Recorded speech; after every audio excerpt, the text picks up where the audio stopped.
Aujourd'hui, on est venu à l'école de Rognais dans le cadre de la semaine olympique et paralympique qui a eu lieu toute la semaine.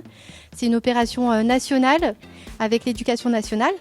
Donc de la maternelle à l'université, c'est une semaine pour parler des Jeux olympiques, de leur histoire, de leurs valeurs et pour faire du sport, de l'activité physique aux enfants.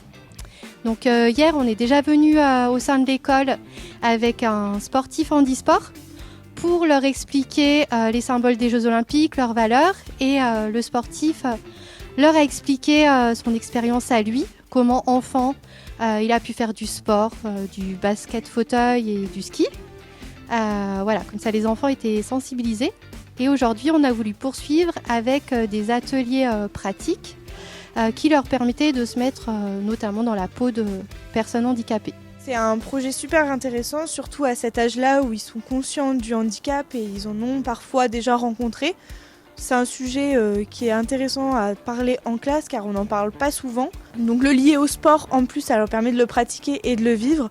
Ça rentre dans les programmes et pour nous, ça permet de faire des choses qui changent du quotidien et qui sont donc là en lien avec l'actualité et avec les Jeux olympiques dont ils vont entendre parler dans l'actualité justement. Trois ateliers. Oui. Comment s'appelait celui-ci alors? Boccia. On a mis en place 3 ateliers, donc 3 ateliers en initiation et handicap. Donc le premier sur ma droite, c'était un relais. Ensuite, on a eu la boccia et le troisième, c'était un atelier serbacane. Le défi relais, donc il devait faire un relais en situation de handicap, donc en enlevant la vue sur une jambe, en devant aussi toucher des plots. Ensuite, par rapport à la serbacane, voilà, c'est une activité dite aux Paralympiques.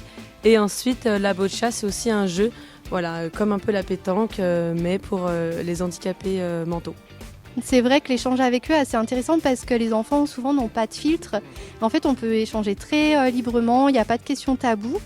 Et c'est important effectivement qu'ils soient sensibilisés et qu'ils passent au-dessus de certains a priori dès leur jeune âge.